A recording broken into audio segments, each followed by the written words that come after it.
This is the ace of space, LSG, and you are watching and listening to the 3 Count Podcast.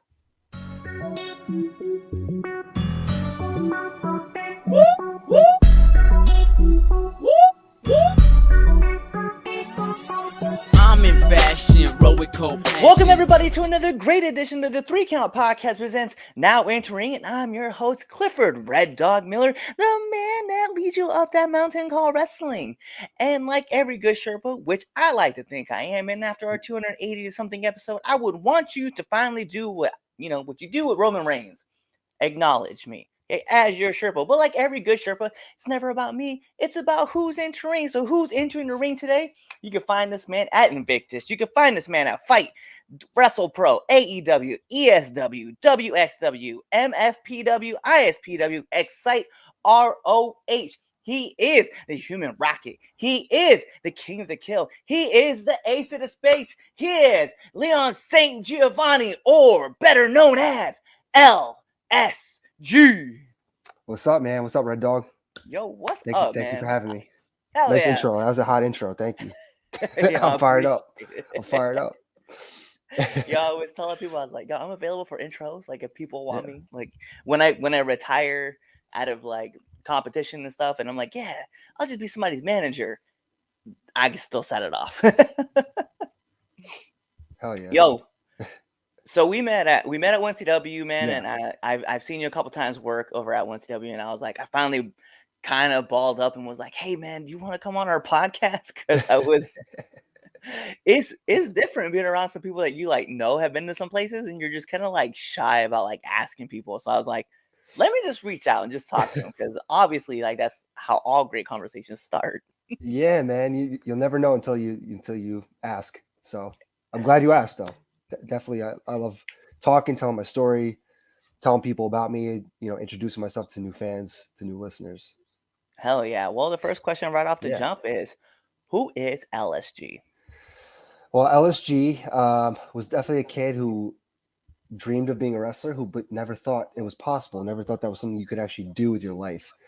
And as somebody who grew up as an artist, loving comic books, superheroes, I guess the idea of being more than human, being something better, something special, something super, always fascinated me. And being a pro wrestler is like the closest thing you can be to being a superhero, I think. Getting to have that alter ego and going to fight bad guys, and just like LSG to me, the Ace of Space, the Human Rocket. He's a hero for the people. Sometimes not at 1CW, obviously, but for me, it was always about being more than just a normal guy. It was like my outlet for creativity, for me to be that superhero or supervillain. Yeah, I was like, yeah, I was gonna say it too. Like, even if Yeah. you're a supervillain, like you're still there. Yeah. No, it's cool because like I think about the same things too. Like the wrestling world, it just, you get to like put so much creative effort into something Yes. and like build this whole entire world. And then the best part about the wrestling side of things is, unlike things like theater or like movies, they kind of have the world built and the characters are in there. You're taking your world and like meshing it with somebody else's world to like make something cool for fans, like on the spot. Yeah. And I love that aspect of the sport. Yeah, and people don't realize that we don't have weeks or months to rehearse like a play does, or a movie where you're on, you're practicing and rehearsing. We have an hour, maybe sometimes less, to go out there and put on a performance for people and hopefully not get hurt and put on a great match. People don't understand the pressure, the technique, the skill that it takes, and the confidence that you need to have to go out there and perform like that under those kind of circumstances. It's like there's nothing like it. There really, I mean, I would say maybe like going and doing improv, maybe, but at the same time, you're not hurting yourself, you're not potentially harming your body with that. Right. And there's always something new to like learn, and there's always something to do. Like, no, and everybody talks about it, right? Like, nobody has this mastered. Like, you don't learn everything, because once you've learned everything, like clearly, like you got to get out of the business, right? And teach others. But it's like, it's this weird thing where you're training yourself to fall, and then you're learning how to take a hit, right? And you got to bump on that hit, or you're you're working on your character work and you're trying to work on your facials at the same time in front of a live crowd while you're still training and still getting because like I've only been in for like just under 3 years Yeah. and like I'm still like as soon as I get hit by a clothesline, I'm like hit the ground, register the pain, then sell the pain to the crowd. And you're Yeah. like, there's so much to think about. And then you're like, but act natural. I'm like, what? It's wild. There's nothing like it. I mean, the thing is like taking a hit and falling like that is not, it's not natural. You wouldn't do that in real life. Like you wouldn't fall that way. You wouldn't react that way. So we kind of have to find a balance there where it's over the top, but it's also relatable to somebody, to a fan that might be like, oh, that looked like it hurt because of the way you sell it. Yeah. one of It's my very friends strange. was one of my friends was walking uphill and it was icy and it's like January and he fell and he he smacked the ground. Eddie was like, he's like, boom. He's like, ah, it was a good. Oh no, that really hurt. I was like, why did you hit the ground? He's like, how was this? It was just, it's just burning my memory. I was like, that's Oh man. not fun. No, not at But all. I love this sport, and I know you've been doing this for a few years. Like, Yeah. how did you get into it? Well, I mean, like I would say, like a lot of people in my generation, we all did like backyard wrestling and stuff like that. Because like, there's no little leagues or pee wee like pro wrestling, so you're just having fun with your friends and things like that, just using that as a creative outlet. So I was doing that, just goofing off with my friends and my cousin and my younger brother, and then I met a local wrestler named Eric Corvus. He was a New Jersey guy. He's still active. Um, but he was big with Jersey All Pro Wrestling, which was nearby, and he was training some guys. He had a ring.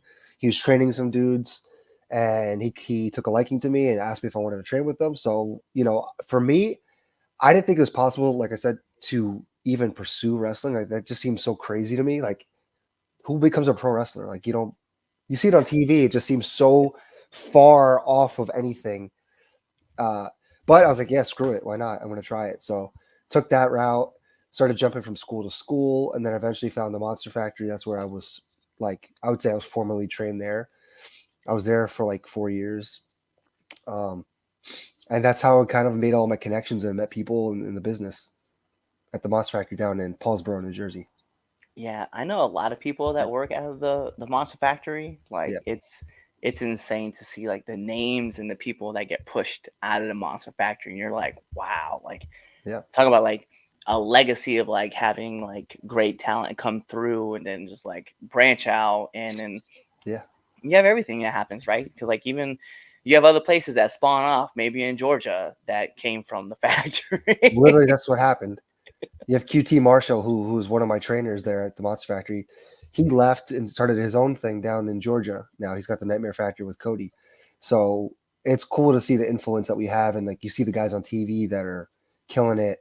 I think at like one point we had like 6 people under contract with different TV companies. Like you Yeah. had me, my old tag partner, Ian Riccaboni from Ring of Honor, Damian Priest, Matt Riddle, Nick Camarado, the Freak Beast. It just like there's just so many people. It just it's wild to see how like the success, and that's just like the newest crop. Right. And then even if you look like through like going just from east when you go all the way from like Jersey down to like Florida, Yeah, like the talent it just immerses. And then you can yeah, ask people like, hey, where did you wrestle? Where'd you train at? Oh, I trained at Monster Factory up in Jersey. And you're like, but you're here in South Carolina. I'm like, yeah, I know. It's cool. But the talent spreads wide. So it's definitely it's cool to see. Um so I don't know if if you haven't been able to see me work yet, and I can't wait because one yeah, day it'll happen. So I talk because a lot of trainers talk about finding like those 5 characters to make up your character, right? yeah. Like the wrestling character. Mine is like heavily influenced by this guy right here, and everybody who's Oh yeah, not watching us, Deadpool. Uh, but like Deadpool has a very Hannibal King. Uh, it's like a lot of Ryan Reynolds. It's kind of like my tribute to him, I guess, is more or less. And then just from there, like other characters here and there that I see, like one of my favorite ones would be like Eric Cartman. Who are your 5 characters that you said would say make up LSG? All right. If I had to pick out, because I'm a big comic book guy, I could probably pick out some traits or things from different characters.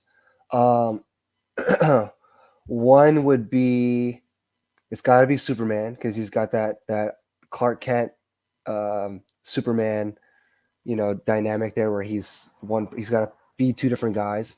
That Right. I feel like that does play into like my actually real life too. So that's definitely one. Two, I really love Magneto because I feel like he's misunderstood. Um, he has a greater purpose. He's got, I see a lot of big picture things, what I want to do with wrestling, and um, sometimes you have to convince people by force, which is what I. Yeah. Let's see, what do we got here? Um, I'm literally looking at my figure collection right now. Nice. uh, I got to go with Batman, of course, because he's got this like he's a loner, like I feel like that's totally me, which is changing a little bit because I now got a little group going that I'm building, but I got my Robin and my Nightwing with me, so I got Nice. my group, but I definitely feel like I'm a loner. I feel like it's a lot of times it's me versus the world. Mm. So definitely got to have like that feeling, Batman, Wolverine, those kind of characters. Um, and let's see, let me get one more. Ooh, this is difficult. Um, huh. Maybe a little bit of Spider-Man too, because I am Okay. a nerd. I am a nerdy dude at heart. I'm a smart guy, but then I put on that costume and I gotta I portray somebody who's strong, who can help people and or beat people up. So I feel like um, those are probably the characters I relate to. I like that. I Yeah, like a lot. I know for me, one I pulled from like Deadpool because I love like the aspect of just like beating somebody up, but also like making punchline jokes about it, right? yeah, And then the Lisa Hannibal from Blade Trinity because that's also played by Ryan Reynolds. yeah. Like he was the same kind of character Oh when he yeah, was like same. making fun of Triple H. I love that. Remy LeBeau is one of my other favorites. Love Gambit it. is my favorite X-Men, and I Yeah, just like that Southern charm kind of style that he has going yeah. on. He's super witty. Everything he does, Yeah, he's got something to say. I love Spider-Man too. I think that's a Yeah, great pull too, especially because like one, if people haven't picked up on it, I love witty characters and yeah, Spider-Man's in that world as well. And then like, yeah, like you said, like he's very adaptive, but he's also very smart about like what's going on in terrain.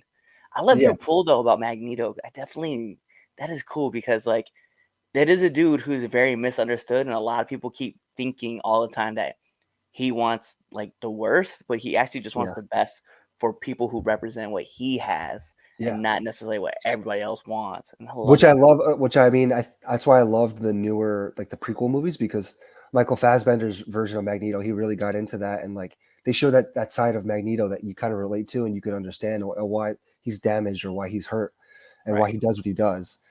And I think every good villain has a great origin and a great like motive. Um, and I feel like that's something I want to bring into the world of wrestling. Like like 1CW, I'm new there. I only had 2 matches there so far. The first time was like very fun, happy, like kind of a comedy match, and Right. then by the end of the night, it was totally different. Like I dropped, I hit Miles, clothesline him, and the whole crowd turned on me. And then the last event, that match with Miles, I feel like people got to see that like villainous side of me. But now I think next time I go back, people will start like getting to know why I am the way I am and where I've been, what's happened to me that made me this way. And hopefully they understand me. If not, then I'll just keep beating people down until they understand, until Yeah. they listen. I always tell people, I'm like, listen, my character is very much 100% about contracts. Like, I'm very loyal, but at the same token, like, if you contracted me to go take somebody out, hey, Yep. yeah, at the end of the day, and I'm gonna do it like in the most comedic fashion as possible, right? Like, Yeah. I know, I just developed a spot where like I grab a dude's leg and they swing, and I pretend like it's baseball, and I'm like, dude, you're no Aaron Judge, sit down, and I roll him over, like go to throw a super kick, they block it, hit him with the NZ, and I'm just like, ta-da! Yep. So like. And I hit the superhero pose. I do it every time. Like as soon as I stand up, I'm just like, bah, because I'm like, I always one of my favorite things is when when Ryan Reynolds Deadpool, Yeah. he does the superhero landing and he like grabs his knee. I Oh love yeah, jumping yeah, off like the middle turnbuckle and like hitting the superhero pose. I'm like, oh, superhero landing. yeah, It's really bad. yeah. Yeah, I mean those kind of things people will relate to, and they'll like that'll get a good reaction of a crowd. So yeah, I mean, you're still like you said, you're only less than 3 years in. The fact that you're already thinking about that kind of stuff is like it's great. So keep it up. That's awesome. I appreciate that. Yeah. Speaking about getting hurt, what's Yes. the worst bump you've taken? Oh boy, worst bump I've taken. Uh, I've taken some rough ones, but there was one I was wrestling in Hammerstein Ballroom at Ring of Honor, and a guy. I don't know if you're familiar with the bouncers, the tag team. The bouncers are big guys. This guy Brian Malonis, he gave me a bandera. He flung me to the outside, and I didn't get a chance to like grab the ropes. I literally just flung, and then my body just fell from like 10 feet to the ground. I was dead. Um, that I luckily I didn't get seriously hurt there, but like that was I remember being midair and I'm like, oh man, this is it. I'm done. Like I'm gonna get a concussion. I'm gonna break my legs. I'm gonna break my wrist falling. It was crazy. Yeah. Like, just like as you're like up in the air, everything kind of pauses. You have like Oh that yeah. soft song that plays for you as you're like going down. Oh yeah. That was it. Life flashing before my eyes. It was like the perfect combination of a giant man and then like I'm small. I'm less than 200 pounds. I'm like he's a strong dude. He flung me and I was like, oh my god, this is it. It's a wrap. It was fun while it lasted. It was a great ride while this was Yeah. going on. Yep. So me and Taker both had the same thing. We have our last rides. Oh yeah. Yo, all right. Well, my other favorite question I love to ask is, what's one of the hardest lessons that you've had to learn being in the business? Oh well, definitely the hardest one is learning how to deal with rejection. Um, when you're in wrestling, I mean, there's a tiny percentage of people that never deal with that. They start wrestling, they get picked up like that. Everything lines up perfectly. But the percentage of that happening is so minuscule and so tiny and like rare. Most people in wrestling are going to feel some kind of pain or rejection. It's just part of the business. It's part of what we do, and it's how you adapt and how you react to it that defines you. Like there's been so many times where I didn't get picked for something, or I didn't. Like look what happened with Ring of Honor. They closed down and everybody's unsure. Now we lost our jobs, and like you think AEW is buying Ring of Honor, and you think automatically you get picked up. It doesn't work like that. Or the Cruiserweight Classic happens, and I think I'm gonna get picked for it, and I don't get picked for it. Somebody else does. There's so many little things, or like even there's extra work, and you show up and you're eager to work, you're ready to go, you got brand new gear, you're in great shape. They don't pick you. It's just how you react to those things and how you let them affect you. I feel like that's the biggest lesson in wrestling. It's like take the rejection and you have to turn it into a positive. I'd say the last year and a half of my life, like 2021 and then the first half of 2022, I was like really beat up mentally from just rejection in wrestling, feeling like my place, like I had no place. It really took a toll on my life, my personal life. And this summer I really took the time to reflect on it and see how I could learn from that rejection and just move in a positive direction, take what I learned from that. And some things are just not out of your control. Once you realize that some things are just not in your control, it makes your life a lot easier and you start having more fun again. And I feel like that's where I'm at now. I'm not so, occupied with things that I can't control. I can only control certain things, worry about that, be the best it can be, and things will fall into place. I like that. That's something that like I've kind of been like thinking about myself, and I say it because I made no secret on this podcast that I'm 37 years old. Like it is like I have to understand, like I have a window and my window is like not very big, obviously, but it's also the aspect of like I'm gonna get hit with no a lot. So it's just like, all right, well, do I try to be tactful and pick and choose places I want to go work at, or do I just like shotgun it and throw out as much as I can to as many people as I can to see like what happens? And I it's kind of hard to like pick and choose like what options to choose. So Right. I always love going to like veteran people and asking them like, hey, yo, like, what would you do in this situation? Yeah, I mean, there's a little combination of both. You know, one, you have to work on you have to get work, you have to get reps. So you might have to work in places that are not the best, but you'll get the opportunity to get reps. At the same time, you can't get lost in those smaller places. Like at some point, if you really want to do something and make some kind of impact in wrestling, you need to get out there, um, send out some resumes. You got to send out some footage. You got to talk to people. You got to meet people. You got to do ring crew. You got to network. You got to show up and help. There's so many little things. Like I tell a lot of students that I coach now.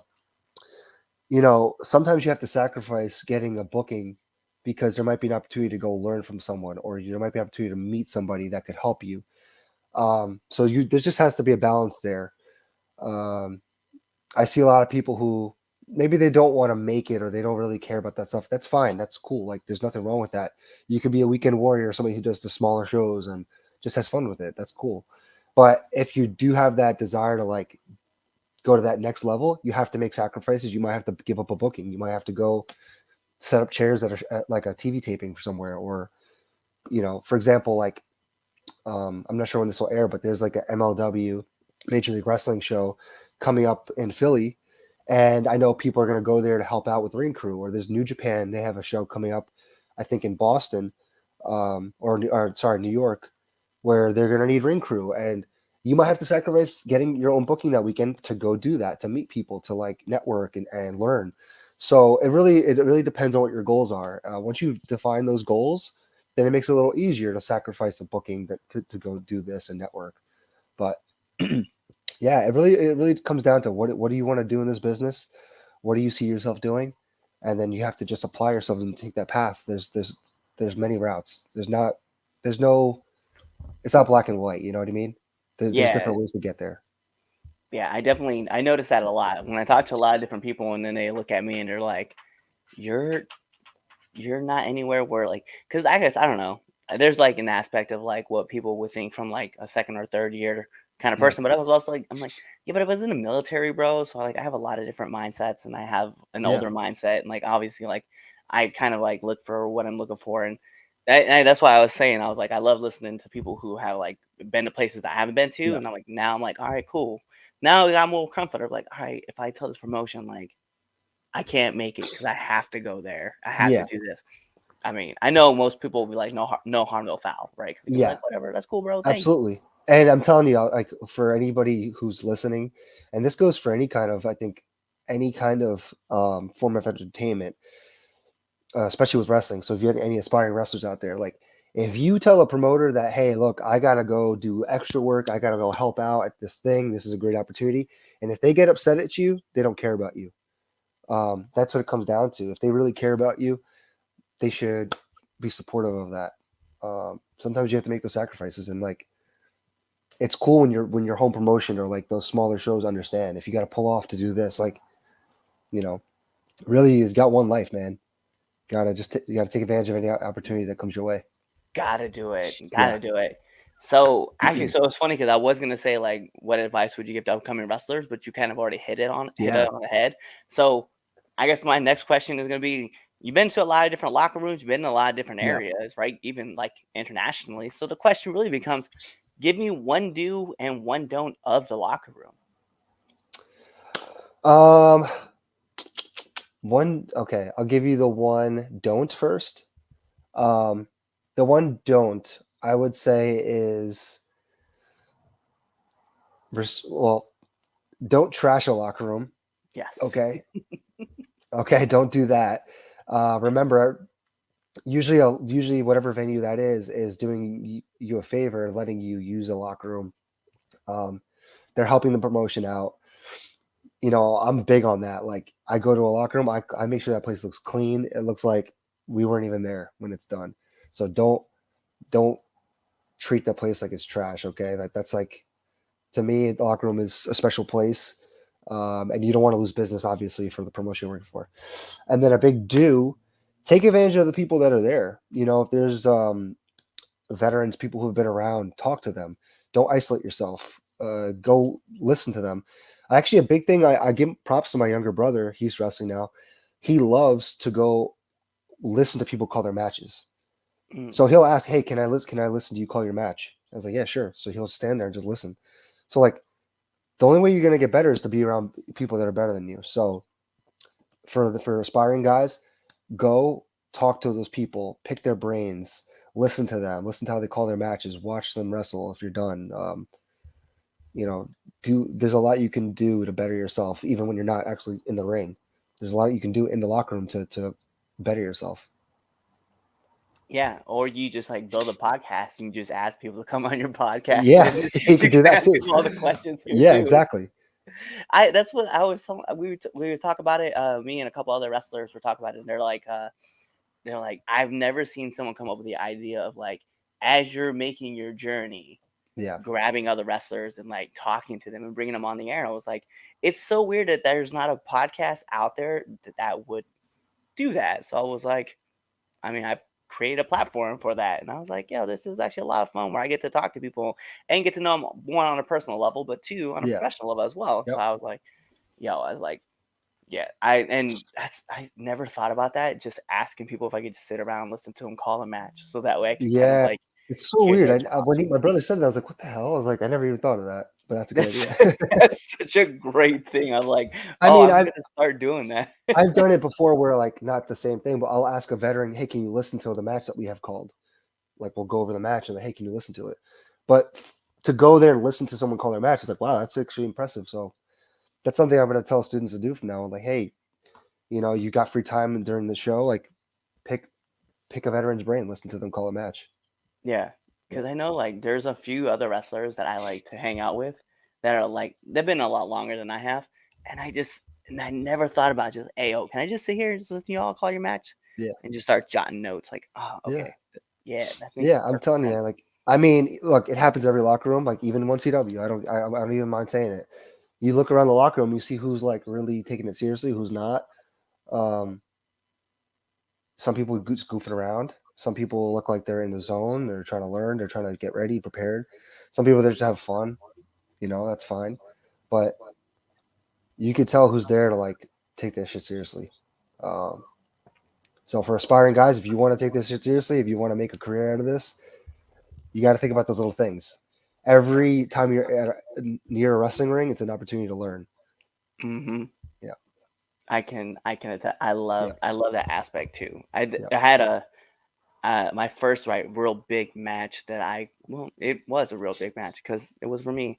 I got to work with Beastman in Oh, West nice. Virginia, Nice. and I remember like him coming up to me and he was like, "Yeah, we're gonna do a 20-minute match." I was like, "I have barely worked over 8 minutes." Yep. And he's like, "Don't worry about it. I got you, kid." And like we talked to match over, and we talked like 3 or 4 times, but it was like listening to him call things out, and I was like, all right, bet. And then like we got in a ring, and like, man, the guy took care of me, and so I was like, yo, and I 100% was all about, like, I was about putting him over. Something about I pulled the curtain back with this one, but he was like the first person I really met that was like really nice to me outside of like the group of guys that I knew. Yeah. And so I was like, yo, whatever, if Beastman needs someone to put him over, I'm your dude. And so Yeah. like to Yep. get that chance, I was like, let's go. Yeah. Yeah, man. Hey, sometimes that's what it's about. Like sometimes you gotta just that's part of the job. I mean, you put people over. Yeah. And I was I like, heard I would never want to be that person to be like, no, no, no, no, no, no, no. I need to go over I because heard I heard some great advice recently. I was at TV and somebody said, when you're here, worry about doing your job. Don't worry about getting a job. If you do your job, opportunities to get a job will open up.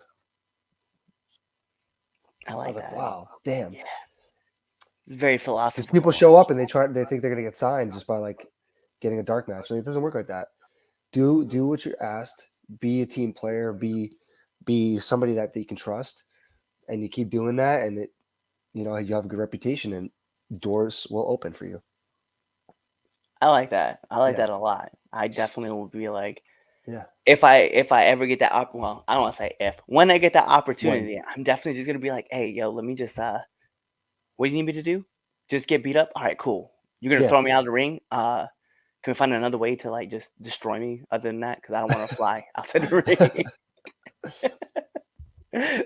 Yo, so those are all my heavy hitting questions, but we do got to get into the best segment of the 3 Count Podcast, and that is the 3 Count Podcast 10 Count Questions. Mr. LSG, this is how it works. I'm going to fire off 10 questions at you rapid fast. Whatever your answer is your answer. Okay. So we're going to put on the imaginary timer for added pressure. Beautiful. Bing! And in the words of Mike Goldberg, here we go. SmackDown or Raw? SmackDown. Favorite cartoon? X-Men animated series. Nice. PlayStation or Xbox? PlayStation. Favorite movie? Ferris Bueller's Day Off. Let's go. That's a great pick.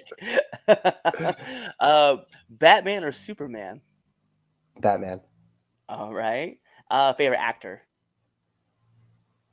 Ooh. Oh man. Oh shit, this is hard. Oh man. Damn.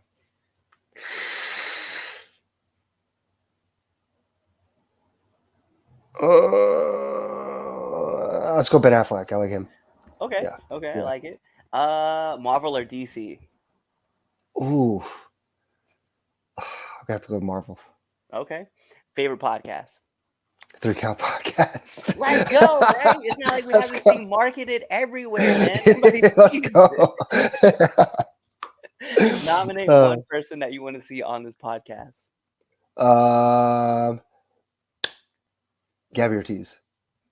You know what's funny is that Gabby's actually been on our podcast twice. What the hell? Yeah. All right. I never again. Don't ever let her on it ever again. Yeah. All right. she's Let's see who else. Oh man.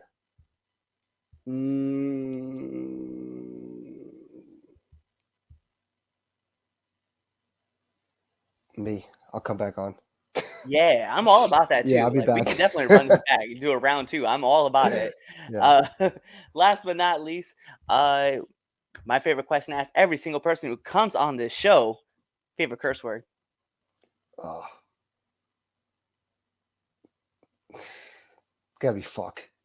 It's gotta be right. Like, Gotta be, there's like, there's so many good uses for it. It's like, right. You can use it everywhere. you can use it in And so many different sometimes- ways. Like, look at this fuck over here. Are you fucking kidding me? Let's fuck. Like, there's so many. It's great. And then sometimes you have somebody's mom who listens in on the show, and then she Oh, gets mad because you drop a whole bunch of curse words. Sorry, Mama Whoops. Renegade. I know you're listening because I know you're watching this show right now. Whoops. But yo, those are all the questions I do have for you. So the last thing I need is for you to let our listeners and our viewers know where they can find you. Yes. So my handle across all social media at Leon St. Giovanni, LEONST Giovanni. Look up LSG, the Ace of Space. You will find me on Twitter, Instagram, YouTube, Facebook. Got some cool stuff coming up. I'll be in Chicago Friday. That's October 28th for WrestlePro. Heading back to Alaska again for WrestlePro. WrestlePro, we have our 100th show. That'll be on Fight TV. November 12th. I'm the champion over there, so I'll be defending my championship against Dan Moff. So yeah, definitely check out WrestlePro because that's where you're gonna find me. That's my home promotion right now. What else? 1CW. I'll be back soon, 2023 most likely. But keep an eye out. I will be back when you least expect me. Hey. Yes. Well, there you go. He gave you his handles. He even gave you his home promotion. So you need to go check that out on WrestlePro on Fight TV. It's definitely a great show. So you guys be paying attention to that. But you know what that means. Like every great part of a wrestling match, we got to take this home. Because this is the 3 Count Podcast presents Now Into Ring. And I'm your host, Clifford Red Dog Miller, the man that leads you up this mountain called wrestling. And by now, like I said, I'm your Sherpa, so you can deal with me. But like every good Sherpa, it's never about me. It's about who's entering the ring, and you see him right there, okay? Mr. LSG himself. So you guys know what to do. Tune in to the next episode and be there, or you're following us on all of our social media platforms. Just subscribe to our YouTube channels. You're even paying attention to us on Spotify, leaving us those 5-star frog splash reviews on Apple Podcasts. You're either buying all of our merch, commenting on all of our videos, telling your friends about that, or really you're just kind of waiting for this episode to end. You're waiting for the outro, and then you're choosing another episode to listen to. Peace. What's going on, 3 Count Nation? I'm Clifford Red Dog Miller with the catchphrase. But what I really want you to do right now, go to twitter.com, right? Go over there, find us at the 3count_pod, give us a follow, give us a like, give us a comment. We want to talk to you guys. Go to IG at the 3Count Pod. Give us a like, give us a follow, leave us a comment. We want to interact with you. Go to youtube.com, give subscribe, turn the bell on, turn the notifications, leave a comment. We want to talk to you. Go to anchor.fm/the 3Count Podcast, and in there, you can leave us a message, and we will talk to you. Basically, what I'm trying to tell you is that we want to talk to you. We want to have fun with you guys, and we love listening to what you guys have to say. Also, one thing I need you to do for me, the 3Count Podcast also has merchandise. Oh! At prowrestlingtees.com/the 3Count Pod. Please go buy our t-shirts. We love you guys, and we hope you love us too. So, show us some support, please.